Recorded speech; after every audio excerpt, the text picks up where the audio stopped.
Hey you, do you like being super safe yet super powerful?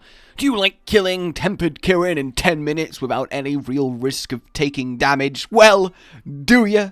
Horsepunk? Horsepunk? That's a whole new meaning. Well, do you, punk?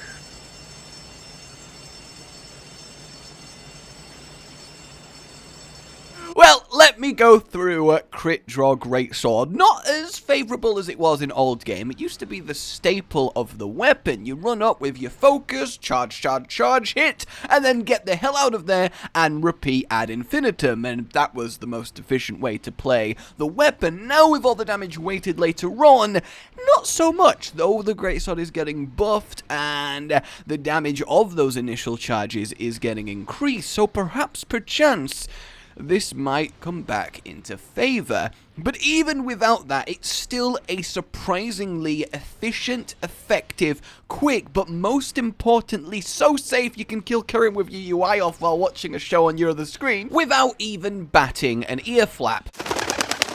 So firstly, the why. I personally believe, and at least I like to understand why I should use a build before just straight copying it, you know? And I'd like to think at least a few of you guys do that, and goodbye everyone to who just skipped ahead. Hope you have fun with the rest of the video. Everyone's still here then. This is essentially, well, it is the powerfully safest build. Normally when you play super safe and you take some more defensive stuff, you slow down your kill speeds, and that's why a lot of people turn their nose up at it. But this is still really powerful and fast, despite being, well, almost unkillable, even to things like Tempered Kirin, as long as you don't play like a complete moron. It's also fun to kind of just run up to the monster, give it a massive damage slap, and be gone before it can even turn its head and be like, what? It really is got that enjoyment factor. It's a fantastic build for a 1 Feint 4 box that you don't want to risk, but you don't want to take an eternity to kill either. And anyone can play this. You don't need greatsword experience. So, why and what skills? Why is Valhazak's weapon so thick? Like, it just seems needlessly thick. I don't like it. A lot of people think it's too thick. Valhazak Greatsword is of course what we want to use because we want to get that white sharpness, which gives us another 12% damage at the 1.32 modifier. So for Crit Draw Greatsword Hit and Run, you can get away with just 2 ranks of handicraft. You get that white sharpness, and your thing is you're not burning through it like crazy. You will have to sharpen every now and then, but I want this to be the I have absolutely no decorations, can I do this? Well, yeah, technically you can, because I think it's pointless when you watch a build video and they're like, okay, now slot in your 3 crit boosts and 4 attack jewels, and you're like, okay, yeah, I'll just do that, close video. So this is the jewelless way to do this. So we get 2 handicraft and we use Valhazak. This is pretty damn nice as a base. So we are running up, hitting with the sword, wanting to do as much damage as possible with that opening draw and then leaving. So of course critical draw is the way to go here, but the thing is critical draw is an interesting one, and you gotta remember, in previous Monster Hunter games, good builds only had like 2, 3, 4 abilities. Like if you had crit draw, focus, and maybe sharpness +1, well, you were absolutely laughing with your greatsword, whereas now we've got so many more skill-complex builds, it's a finicky thing to design.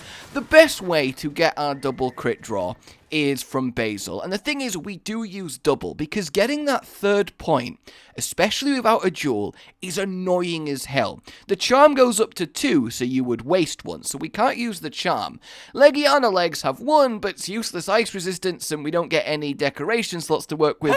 Then we need the handicraft. Same deal with Basil, it's just so much waste. We don't care about Marathon Runner, there's better things we can do here, so and the thing is, level 2 is actually fine. That means you crit 60% of the time, 75% with level 4 attack, which we'll have, and a affinity augment on the weapon, and that is enough. You don't need to go to the full 100 to get use out of this. So what else are we going to add on? Well, we of course want to raise this crit power as much as possible, so critical boost does come into play, and we can grab one of that with Wrath's Soul. We also want to use the critical boost charm here in order to get that to level 2. Don't have it on right now because I'm a moron, but just imagine that's level 2. Now we have a choice. Because intuitively, it makes sense if we're wanting to run up, get some quick snipe damage and then leave, focus would be where it's at, right? Like, you'd be thinking, okay, I want to charge super quick. And you're right, you do want to charge super quick, but it doesn't take long to draw your sword, boom, boom, boom, hit, leave. Like, that's a short period of time as far as greatsword is concerned. And when we're budgeting this hard without jewels, I personally think 4 attack is worth a lot more than the bit of focus that you could get, especially as you can't get all 3 ranks, and the difference between 2 and 3, that 10%, is really quite huge. So essentially, this is your basic crit draw set. You use the Vel'Hazak, you get white sharpness, you've got 75%, 65%, and a high percent chance to crit, level 2 crit boost, and you got your bit of handicraft. It's not like full with skills, because again, we're doing decoration lists. So this is your basic crit draw setup. Let me show you what I'm working with, and I have 2 variants depending on whether I'm fighting Kirin or not. So this is what I'm currently working with, and it's pretty close to the absolute maximum, making me look like a tosser possible. Look at it, we got fish legs, spike waist, a blue helmet, an undead sword, this weird kind of like soft but also spiky basil. What the fuck even is that? He doesn't have any little like knobbly blue bits on him. I don't understand, but the point is, you look like a dickhead while you wear this, so that's why I like to use the samurai layered, but I want you to be able to actually see the armor. Either way, fashion aside, because fashion is important and it hurts, this is close to perfection as you can get. Assuming more decorations. It's as close to perfection as I can get. This is the general build that I'd use for everyone who isn't Kirin. We get the attack boost 4, which is kind of what you need for the extra 5% crit. We got the critical draw 2, so we're up to 65%, which is good enough. We get the level 3 focus, so we can do some proper charge attack snipes, and this does nearly 400 damage with that opening hit, which happens so quick. So yeah, it's really good. We got the required 2 handicraft and level 3 crit boost. It's lovely. But let me show you just how decoration dependent this is, and this would be helped by the upcoming Great Sword with Rocket Boosters that we're getting. If it does indeed have natural white sharpness, well, that is glorious, because we might be able to drop handicraft what words? We might be able to drop handicraft completely, which frees up so much skill real estate. So if I was using a handicraft level 3 charm, I wouldn't have to sharpen nearly as much, which is great, and I could drop both these handicraft jewels. What I could then do is socket another critical boost, socket another critical draw, socket 2 attack jewels, and then we would have level 6 attack, 3 boost, 3 focus, 3 draw, 3 handicraft, which is the pinnacle of pushing this, at least as far as I can theory. But sadly, you do what your decorations allow, and this is a pretty good spread of skills.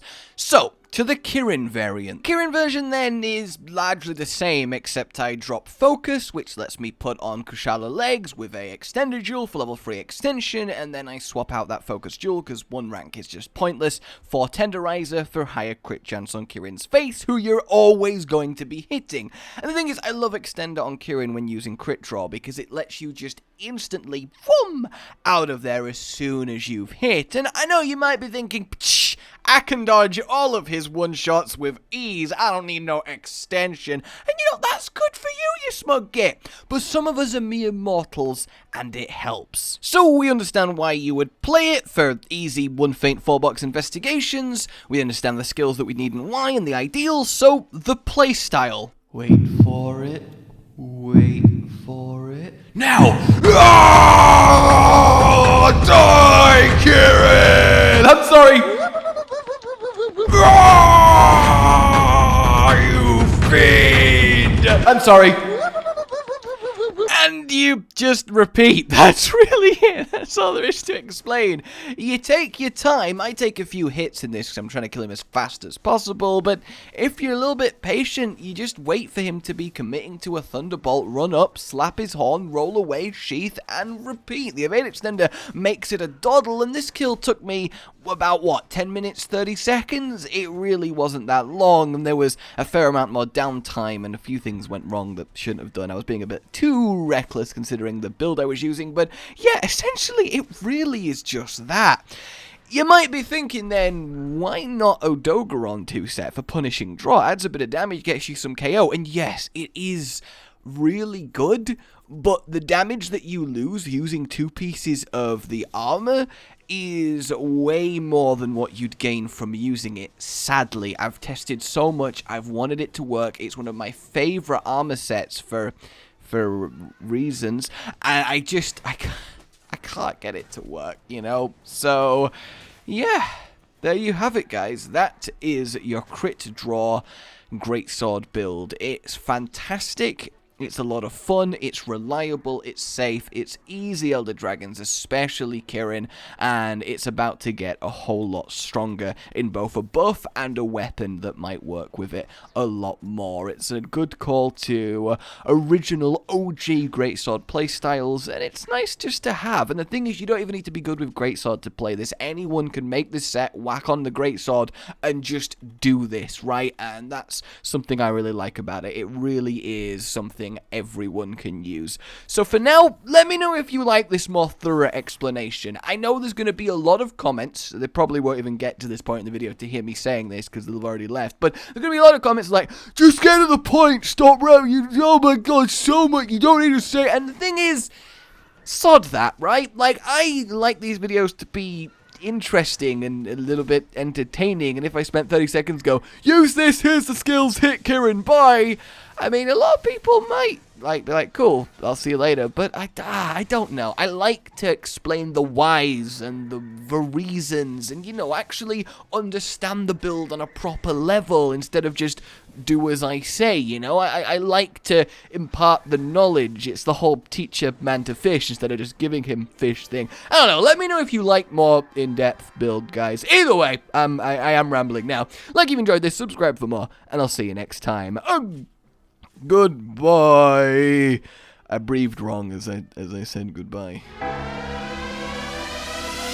Rage Gaming with the video float. But that's all that's really relevant at the mo. But I'm still gonna leave this up so you patrons know that I love you, even though the outro's no longer that kind of relevant. But the new one's being worked on, and it's gonna be a truly badass song. And don't worry, I won't be doing any rapping on it.